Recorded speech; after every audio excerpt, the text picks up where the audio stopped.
Hello, everyone, and welcome back to Nonprofit Enthusiasts Live. I'm your host, Lasheena Williams, and I am so excited to be back here with you all.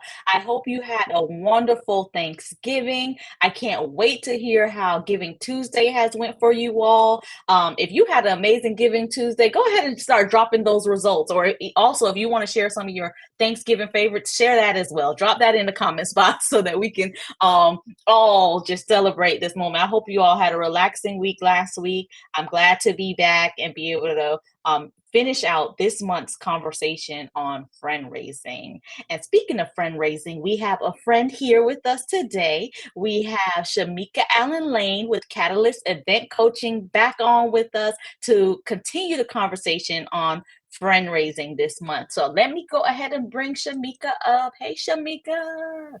How Hi, you how doing? are you? Good. So good to have you back on. It's always a pleasure to have you on, especially talking about events and more. So thank you for joining us. Thank you. Thank you for having me.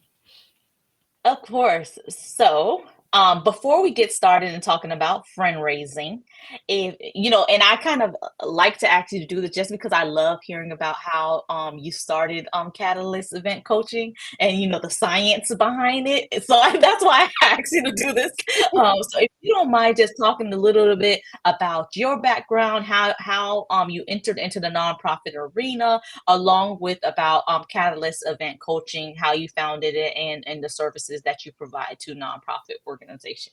Sure. And I'm going to do my best to make sure I remember to cover some key things. I did something earlier this month, and somebody was like, "Well, how did you get Catalyst?" Like, I was reading your bio, and this is like, I want to link it all together. So I'm going to try to Okay. remember while keeping it concise. But Mhm. yes, my background is in chemistry, so I guess I'll start with that. That way, I don't Mhm. forget about that part. But my background is in chemistry, and I was all set to become a chemical engineer. And in the course of matriculating as a student, I was a member of a student based organization that happens to be a nonprofit organization. And the students ran and operated everything about that organization, backed by our world headquarters staff. And so that was my introduction to nonprofits and working with those zero net based budgets and doing all the things that you need to do while still, navigating this limited budget all at the same time. And in that, I realized I loved events.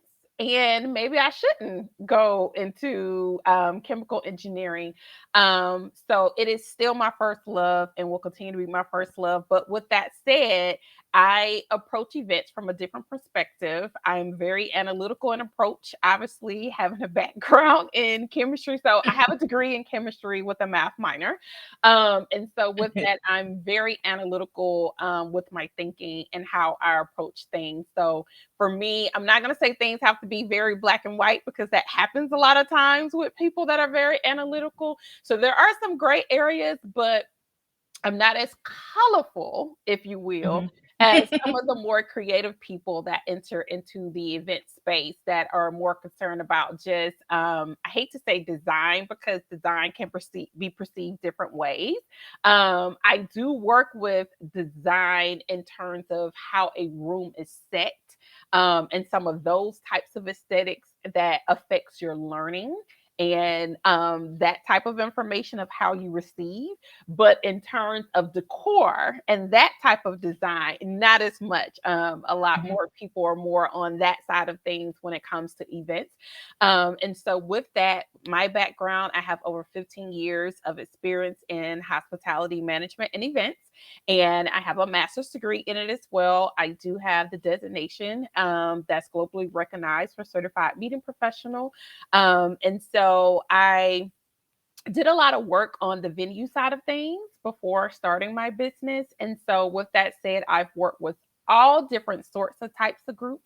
But the core group that I worked with was corporate. So, I would Mhm. say my two sweet spots are corporate and nonprofit organizations. And so, that's actually what Catalyst concentrates on primarily for those two different groups. But we support those two groups with creating their teams to execute their events and we also do the event management side of things as well. So there's a vast, I would say, area that we cover. But as far as events are concerned, this includes virtual events, hybrid events, as well as in-person events as well. Love it. So you are the perfect person to talk about the science behind friend raising, especially in the event in the event arena. And I love how you shared about just being taking a different lens and being analytical about the event process. It's not just having a program. It's not just having an event and putting it together, but thinking beyond that and thinking about the impact beyond that moment. So that's going to segue into the conversation on friend raising. So I would love to hear your perspective on how friend raising, and for those of you who it's your first time tuning in, we like at Nonprofit Enthusiasts to, instead of, we remove the language of networking and really talk about friend raising, being very intentional about the relationships that we build, the places that we go to build these relationships so they're long lasting. So going beyond just a card and then that's it, taking it a lot further. So I would love to hear about your perspective when it comes to holding events, being able to remain friends. So there's two different perspectives: the people that's attending the events, and then there's the people who's hosting the events. So I'm thinking we can start with the hosting. So I'm hosting as a nonprofit, I'm hosting an event. What's the importance of me remaining friends with those that attended my event throughout the year? So that's stewardship Sure, aspect. sure. Mhm. So first, I want to say, here at Catalyst, we believe in that whole content concept as well as the goals and objectives, right? So whenever you have an event, I want you to be very clear about what your goals and objectives are for that event and keep that at the forefront as you're going through the whole planning process. And when you're on site, you don't want to lose sight of those things. Sometimes people do that. I call it the shiny object syndrome, where you saw an event that you thought was fun or some other type of impact it had on you, but it may not be the same impact you're looking to have for your organization. So don't go and try to copy what somebody else did if they don't have the same thing in mind that they're trying to achieve. So you definitely want to have that in the forefront for you, whatever those goals and objectives are, right? And so let's be clear, in the purpose of the event or program, there could be multiple purposes, right? It could be that you want to thank people, thank your volunteers, thank your supporters. It could be something like that, but it could also be awareness, right? So, whatever that is, because you can combine what those purposes are, whatever that is, keep those things in the forefront. And you're going to follow up based on what that is as well, right? So, while you're at the event, you also want to cultivate during the event opportunities for people to do those things, whatever that purpose was. So if you want to have people connect and get to know each other, then you want to have something that's interactive that allows people to do that, that you can help facilitate that to happen. So whether it's you or a designated person, whatever that may be, have someone to facilitate that for you, and people can make those connections on their own, and that's automatically an impact that they're walking away with from your event. You also want to have follow-up. You want to first, before I jump too far and follow up, because I Mhm. love my evaluation, that's a part of the framework. Yes, But yes. you want to make sure that you're getting that real time information around how people feel, what they're getting out of this event. So if it's meeting the mark that you're trying to meet, so you want to ask questions that are directly correlated to that. And so that also means things like, I did an event recently for a client and they changed the date, like the day of the Mhm. week that they normally do the event, and they forgot to ask that. They didn't run the survey by me, so I didn't see it in the front end because I would have probably caught it, but they forgot to ask that question. And so it's really important that if you know that you're changing something and you're trying to try that out and see if it works, you want to ask that. And people love to give that buy in, right? And so if Mhm. they're giving that buy in that says, this day of the week it's not good for me. I would rather it be this particular day for this reason. And then they see you change that next time. They feel Mm-hmm. hurt, Mm-hmm. right? So with that, they're gonna always be mindful. Well, they're here, they hear exactly what we're saying. They're listening to our feedback. I'm gonna keep supporting this, whatever this is. So you want to be mindful of those things. Concerned. You want to be mindful. Mm-hmm. Am I back? You're back. I don't know what happened. So yes, you want to be mindful of those things as you're looking at the feedback. And based on that feedback that you're receiving, sometimes that's how you also respond to them as you reach out throughout the year. No one wants to always hear from you when you want something, right? Or when Mm-hmm. you need them to take a major action. And Mm-hmm. so you definitely want to make sure, one, if they're going to event of yours or a program or anything like that, there is a follow-up that is happening. Yes, we like to have our surveys that sometimes we send out afterwards, but we definitely want to make sure we thank them. We want to make Mm-hmm. sure anything that maybe we provided during that event or program, if there are some dates to be mindful of for some actions for them to take later, that you're reminding them of that. If there are some resources that, maybe they couldn't access everything, like we tell people to go to websites all the time, but everybody's not going to a website while they're at your Mm-hmm. event. So reminding them of that and recapping that in the information that you're sending over to them. And I also like to say, if possible, whenever possible, it's not always possible to do this, but if there's a way for you to get information to get to know them better and use that information, it's great to have that, right? So sometimes already in your system, you're utilizing information to ask for birthdays or something like that, just to send a courtesy, happy birthday from us. You want to use any of that information that you can so that they know that it's personalized to them. And so that's what you want to do. You want to personalize as much as you can afterwards. So there are going to be some standard things that you're going to do for everybody, but if there's a way to personalize that, and you can do that in your mail merges and mailing campaign platforms that you use to integrate whenever possible some of Mm-hmm. those things, to just let people know that I remember that you gave this to us and we appreciate you, and continue to reach out and facilitate that. And if there are complimentary things that go along with that program that you've done, you want to also come back and reach out to them later to let them know about those complimentary things. Remind them, like, you were interested in this. Well, we're having this as a follow up. You want to do those types of things. And sometimes, even if it's not directly your organization, even if it's just resources that they could utilize that the community is offering or something along those lines. I love that. You shared such wonderful tips.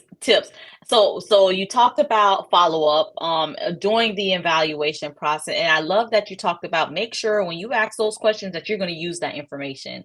And I actually had to do this week. I was looking at a survey that actually it was a registration form that we're about to send out, and we used some of our past questions. I'm like, do we really need that? Like, there are some things we just like, what are we going to do? So if they did say yes to that, so what are we going to do? Like, if we're not going to do anything, we got to get rid of it. If we're going to do something with it, then let's keep it in there. So especially because when there's long applications, sometimes that would stop people from completing the process. And you're right, you can lose their trust when they provide you with something. It's as if you're not listening or using that Absolutely. And information. to that point, I even tell them, like you say, for registrations, I often say, if you don't need it, like, you need to use it the way you're asking for it, right? So, Hmm. like, sometimes on a registration form, people ask for your address. If you don't need the full address, don't ask for the full address. If all you really want to know is their zip code, just ask their zip code, right? And Hmm. people are a little bit more giving of their zip code than they are their street address. They're like, wait a minute, why am I giving you my home Yep. address? So ask for what you need and have a purpose for the information. So if you don't know that you need it, you just saw somebody else had this, so you thought it would be great Mm-hmm. to have, that's not a good reason to put that on the information that you're collecting from people. Yep. Yeah. So I love that you said that. And the other thing I love that you said is making sure that you thank them after the event. And while you were talking through those things, it made me think about the importance of post planning. So a lot of time we're planning events or we're planning a program, we go all the way up until we'll pre-plan, we'll plan the implementation phase, we'll plan the evaluation phase, and then we kind of stop. We don't say now, how do we continue this after? So we have this event, after the evaluation phase, how do we continue to stay in connection with these our attendees throughout the year until the next event?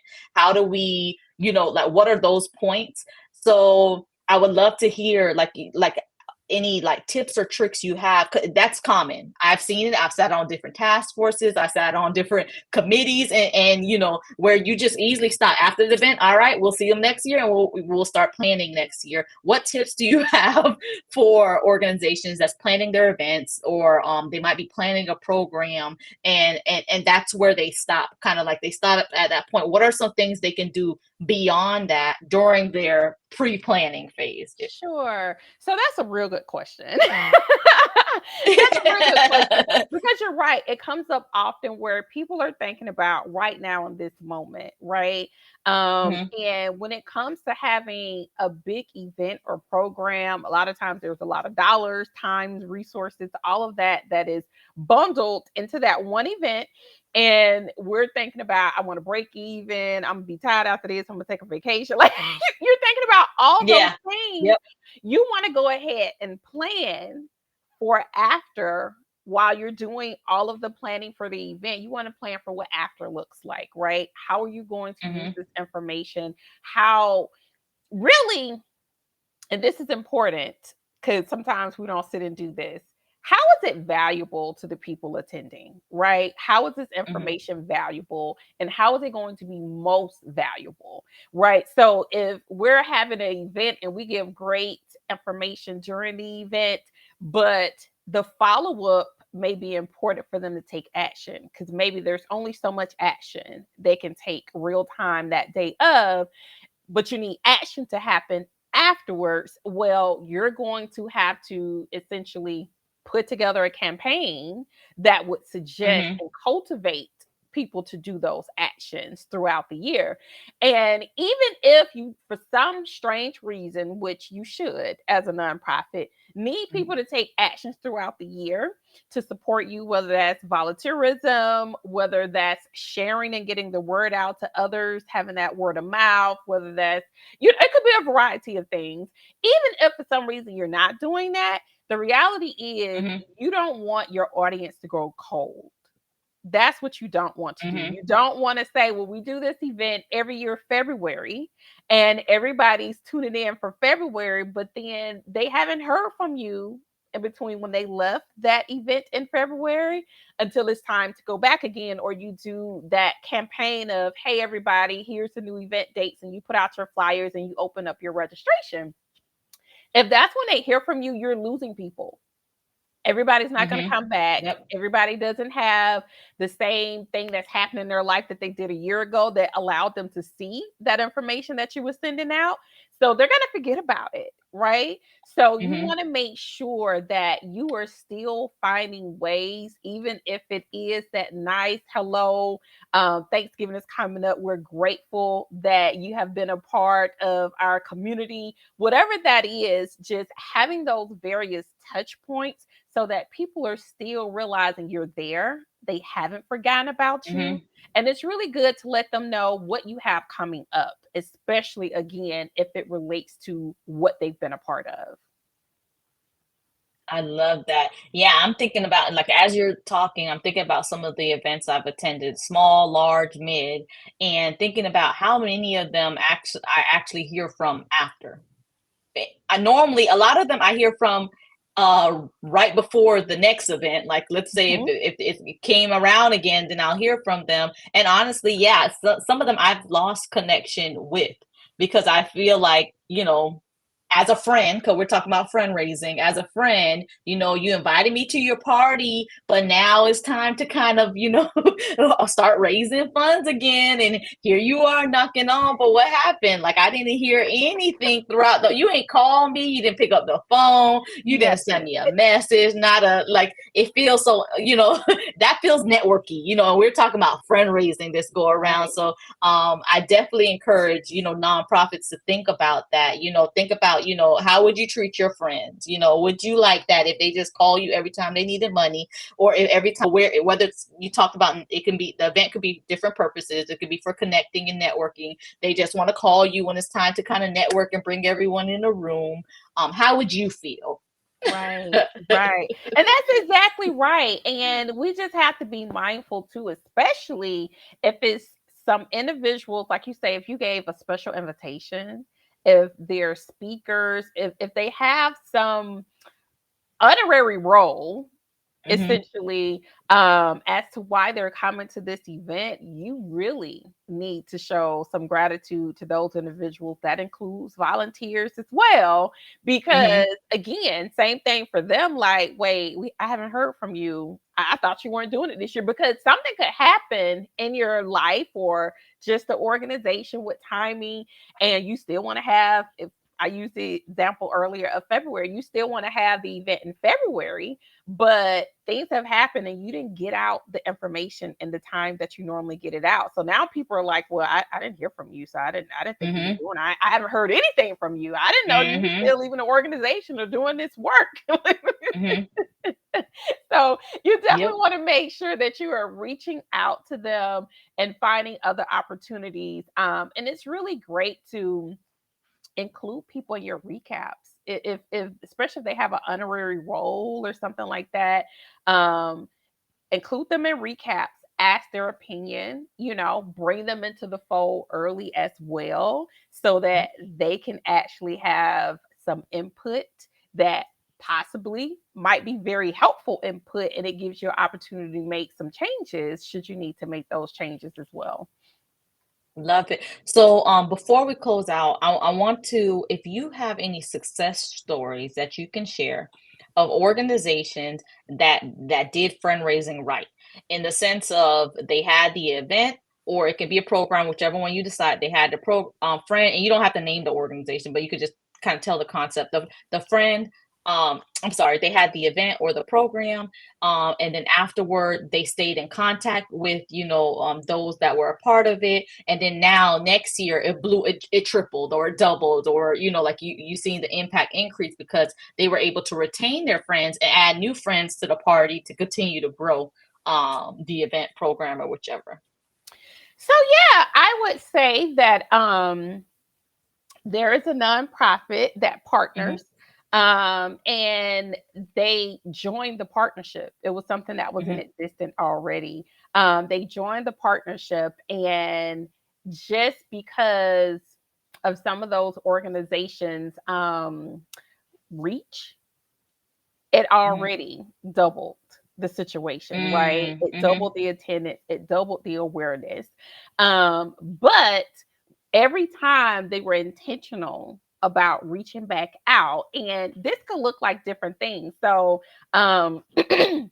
because we've had conversations where they were like, we have people coming to this, and we don't want people to feel like they have to give all of their information when they come Hmm. to this. They just should be able to show up and not feel like we're going to harass them. Like, what do we do? And so there are different things that they were doing where, in some cases, that could be, you could give your information if you wanted to sign up and subscribe so that they Hmm. now have your information, or there were some other bits and pieces of information that they were able to gather to understand more about who they were serving for that. Hmm. But at the same time, they did a really good job of letting people know how to get their information, how to connect Hmm. with them, and making sure that they were following up and telling the story. And one of the really great things that they did is, while they were on site, they were also doing video and things then. we're prepping, we're setting up. We can't wait till everybody gets here, Mm, when mm-hmm, they're on site, and everybody starts showing up. Oh my gosh, we have people here. We're so excited, doing all of that, because that's a really big part of it too. Sometimes people know mm-hmm, these events exist, but they don't know what it looks like once they're there. So mm-hmm, they're not sure if they want to go. So that whole FOMO comes into mm-hmm, play, because mm-hmm, next time they're like, I got to go to that. I remember them saying that. And there were people that knew about the event that didn't go, but because they saw what was happening, mm-hmm, they were like, I want to go next time. And again, because this is something that happens annually, sometimes those same people that was like, I want to go next time, they couldn't go. But guess what? They told other people about it, because mm-hmm, their schedule just didn't allow for them to go. That's some of mm-hmm, the feedback we would get. But they would tell others about it and encourage them to come. They were finding ways to give back to the situation as well. mm-hmm, And so those are definitely some things that can happen if you're intentional about it and you're going in saying, I know what we want to come out of this. So, how do we facilitate that on the front end? Because when mm-hmm, you're in that evaluation phase on the back end, you're planning for next time. mm-hmm. And that's cool, but you're planning for next time. Those things have to be put into place. They're not already necessarily in place. But if you're doing that on the front end while you're planning all of this together, then you have to put people in place to do these things. So, doing something like social media, you got to have somebody in place that has the credentials Mm-hmm. to be able to get on your social media and do that live feed. You have to have those things in Right. place and identify those individuals, so you're not like Lasheena. Hey, really quick, do you mind if you video this? Yeah. But you can do Uh, that. But it's right. better if Lasheena comes prepared, knowing Yes. that she's going to be doing this, so that Mm-hmm. she's not on edge and having anxiety trying to figure out when and how she needs to do all of these things. But yes, um, that's one example, and it's been going on for years. And I love to see it every year and be a part of it, quite frankly. So Yes. Yeah. and that included media and things like that too. So I do want to say, Mm-hmm. don't forget to utilize media whenever possible.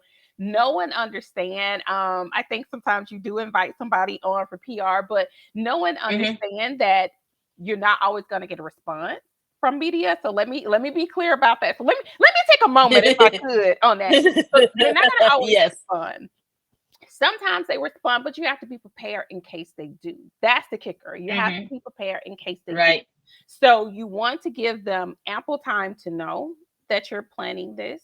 You want to also do like day of, if possible. Mm-hmm. And if for some reason they don't cover pre, they don't cover day of, you can always write information up yourself, get pictures Mm-hmm. yourself, and submit that over to those media outlets. And a lot of times they will take it, as long as they have a good write up, some good photos to go along with it, understanding who you are, what impact you were doing, what was the purpose of this event or program.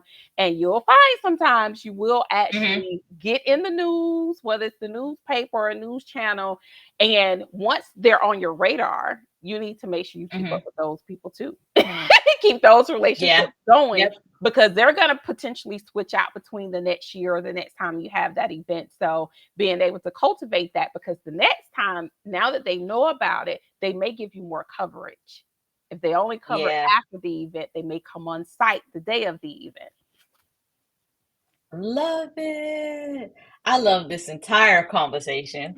And appreciate you coming on and sharing those tips, especially, we always talk about fundraising from the aspect of us going to events and us just talking about from us hosting and the event. So I love that we spent time on that today. So thank you so much for hanging with us this, and we'll see you next month. And let me just tell everybody, so next month our theme is, so you can get ready, is International Volunteer Day, Fund Development, Year-End Planning. We're going to be talking in all of those different areas next month. And definitely think about International Volunteer Day for your organization. Some things that you're interested in doing. So make sure that you start looking into that. That would be homework. along with if you're planning an event, you're planning a program, you're getting ready for 2024 and these events and programs, not only just thinking about the event, but thinking beyond, like what happens after the event so that I can stay in connection with my friends using all the tips that Shameka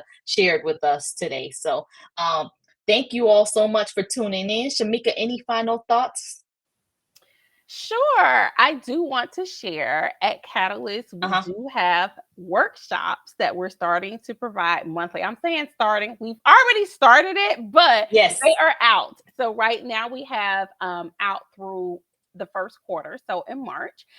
So there are monthly workshops that are available on Eventbrite, and we'll drop the link as well to share with you all. At Catalyst, because we do believe in nonprofits, there's usually always at least one per quarter that is a free Mm-hmm. workshop. So that nonprofits that are on a tight budget and those that just aren't nonprofit, but it'll be great for them to have this information. We have that available as well. So we'll drop the link and you can find on the link what we have coming up. But I will tell you for the free workshop, just in case I want to get that in the forefront, that one is February the 8th. It's handled securing and managing your team. And we're going to also be talking about volunteers. So for some people, your team could be who you have internally, your board, or anybody like that, but it could also include your volunteers. So that's a really good one that we do have coming up for nonprofits. Love it. Yes, we'll definitely drop the links. So definitely check that out. And we look forward to you coming back on next week. Not next week, next month I'll be to back next week continue the too. conversation. Okay, see you next week to continue the conversation. And close out this year. I can't believe that, it's going to be the end of 2023 and getting ready to open 2024. So thank you so much for coming on, Shameka. And thank you all so much for tuning in. And we will see you next week. Bye, everyone. Bye bye.